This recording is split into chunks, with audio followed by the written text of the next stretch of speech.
12 world-renowned specialists stood around the dying king of the Orlando underworld, shaking their heads. His organs were failing.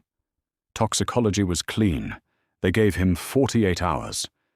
But it wasn't a Harvard-educated doctor who saved Don Lorenzo. It was Beatrice, the 300-pound maid they didn't even look at twice.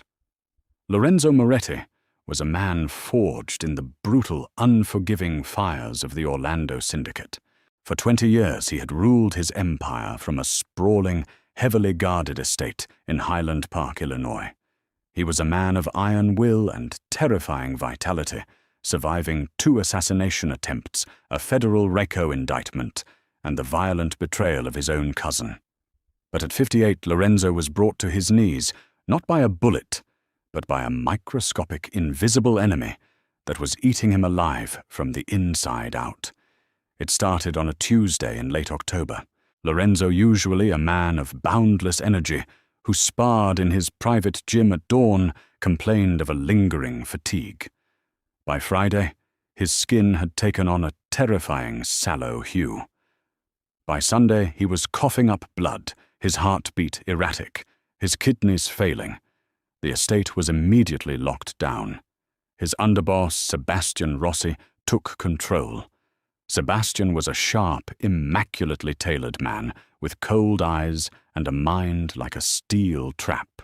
He bypassed standard hospitals. A dying Don in a public ward was a target, and instead brought the hospital to the estate. Within 48 hours, the master bedroom had been transformed into a state-of-the-art intensive care unit. Sebastian spared no expense, using a sprawling web of dark money and favors to fly in 12 of the top medical minds in the country. There was Dr. Arthur Pendleton, Chief of Cardiology at Northwestern Memorial. Dr.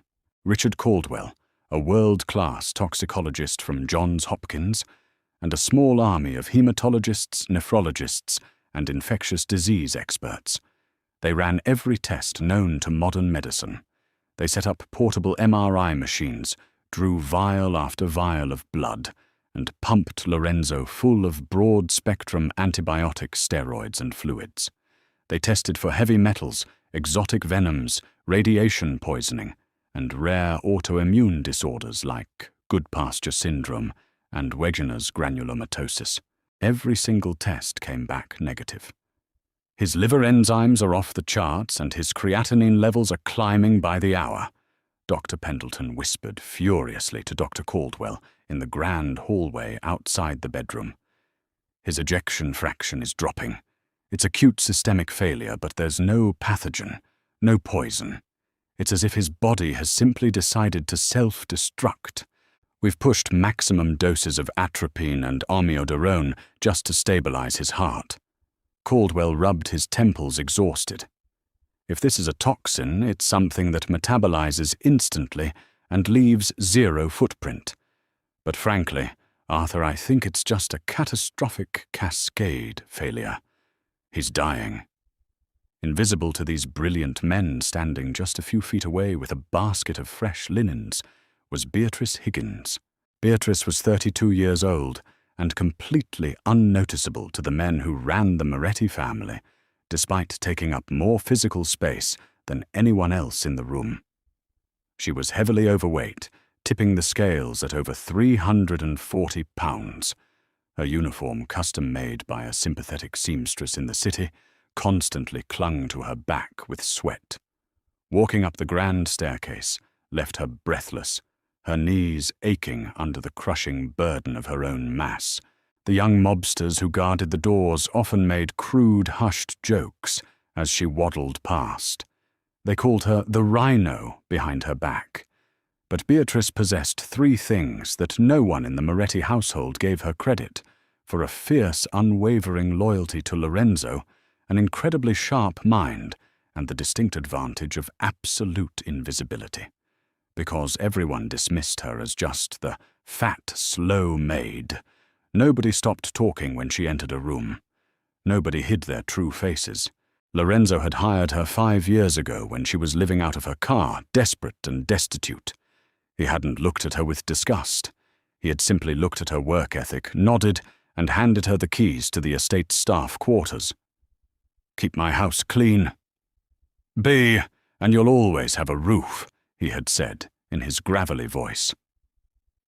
Now her boss was dying, tethered to a dozen beeping machines, his chest rising and falling in shallow, rattling gasps. Beatrice felt a profound, heavy grief pressing against her chest, a pain far worse than the chronic ache in her joints. She shuffled into the bedroom, her heavy rubber-soled shoes squeaking softly against the imported Italian marble. The room smelled intensely of medical antiseptic, masking the subtle, expensive scent of Lorenzo's favorite Tom Ford cologne. 6 doctors were clustered around the bed, staring at a bank of glowing monitors, completely ignoring her as she began to gather the discarded medical packaging and used towels scattered across the floor. Sebastian stood by the window, his arms crossed his face, a mask of solemn sorrow. But Beatrice, glancing at him from the corner of her eye, noticed something unsettling. Sebastian's right foot was tapping a rapid rhythmic beat against the floor. It wasn't the frantic tap of a man terrified of losing a mentor. It was the impatient, eager tap of a man waiting for a timer to go off. "We need to discuss end-of-life protocols." Dr. Pendleton announced, his voice carrying a grim finality. "His organs are shutting down. He has maybe 48 hours before he slips into a hepatic coma. We can keep pushing the dialysis, but it's like using a bucket to bail out the Titanic." Sebastian let out a ragged, theatrical sigh, covering his eyes with one hand. "Do what you can to make him comfortable, Doctor. He deserves a peaceful end. No extreme measures. He wouldn't want to live like a vegetable." Beatrice's hands tightened around a soiled towel.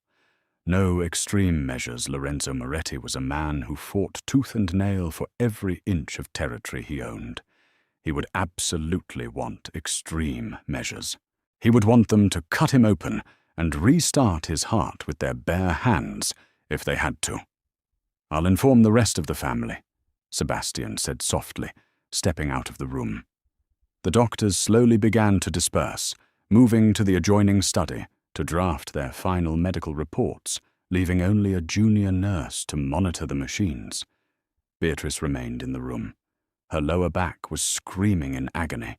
The sheer physical toll of carrying over 300 pounds of weight while bending, lifting, and cleaning for 8 hours a day was brutal. She needed to sit down. She always needed to sit down when doing the baseboards or cleaning under the heavy mahogany furniture. Puffing slightly, Beatrice lowered her heavy frame onto a small, plush footstool near the corner of Lorenzo's bed. She let out a quiet groan of relief as the weight came off her swollen ankles. From down here, the world looked different. She wasn't at eye level with the arrogant doctors or the calculating underboss. She was at the level of the wires, the tubes, and the underbelly of the medical machinery. She pulled a microfiber cloth from her apron and began dusting the intricate carved legs of the bedside table, her mind racing. The doctors said it was an internal failure. No poison, no infection. But Beatrice knew Lorenzo's routine intimately. She washed his clothes, prepared his bathroom, managed his pantry. Nothing had changed. Nothing except the sudden presence of Sebastian, managing Lorenzo's daily vitamins over the past month, claiming he was looking out for the boss's health. Beatrice scrubbed a spot of dried mud off the table leg. As she leaned back to catch her breath, she looked up. Because of her position, sitting practically on the floor to save her aching knees, she had a clear, unobstructed view, looking directly up at the heavy, clear plastic bags of IV fluids hanging from the tall metal pole beside Lorenzo's bed. The doctors, all tall, capable men who stood upright, only ever looked at the digital readout on the IV pump at waist height or at the patient in the bed. They never looked up at the bags themselves because they were the ones who hung them. They assumed the sterile Ceylon and nutrient bags pulled straight from sealed hospital boxes were untouched. But from her low vantage point, Bathed in the sharp backlight of the bedside lamp, Beatrice saw it. Near the very top of the primary saline bag, just below the reinforced plastic seam, was a tiny, almost microscopic condensation ring. Beatrice squinted, leaning her heavy torso awkwardly to the side to get a better angle. There, hidden from anyone looking straight on, was a microscopic puncture mark, a needle hole, and around that hole the plastic had a faint, cloudy yellow residue. Her heart hammered against her ribs. She looked at the other bags hanging on the rack. The secondary bag delivering his heart medication had the exact same cloudy ring at the top. Someone was injecting something directly into the IV bags after they were hung. The doctors were testing Lorenzo's blood for poisons, but his kidneys and liver were already failing. Whatever was being put into his system was breaking down, instantly masking itself as organ failure, and the doctors were too busy looking at the symptoms to look at the source. Beatrice struggled to her feet, her joints popping loudly. She moved closer to the IV pole. She knew chemistry not from a university, but from 15 years of mixing industrial cleaning solvents to remove blood wine and grease from fine fabrics without burning the house down. She leaned in and sniffed near the top of the bag. It was incredibly faint, masked by the hospital smell, but it was there. A sweet, cloying scent, like bitter almonds and rotting garlic, phosphine, or something terrifyingly close to it. A heavy-duty, fast-acting neuro and organ toxin. But where would Sebastian get something like that? She remembered a delivery that came to the estate 3 weeks ago. Agricultural supplies for the vast private greenhouses Sebastian managed on the south side of the property. Zinc phosphide, used as a heavy-duty rodenticide. Ingested, it was deadly. Injected directly into the bloodstream via a saline drip, it would cause sudden, catastrophic, multi-organ failure, mimicking a severe autoimmune crisis. And it metabolized into gas, leaving the blood clear of typical heavy metals by the time the doctors drew their labs. Beatrice heard footsteps approaching in the hall. Heavy, deliberate steps. Sebastian! Panic flared in her chest. She couldn't just yell for the doctors. Sebastian paid the guards. He controlled the house. If she accused the underboss without undeniable proof, she wouldn't just be fired.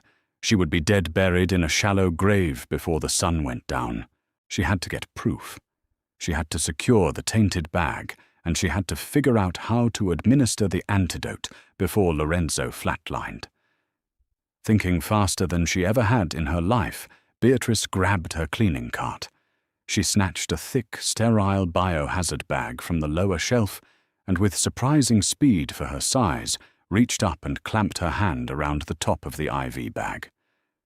Just as the brass doorknob began to turn, Beatrice did the only thing she could think of.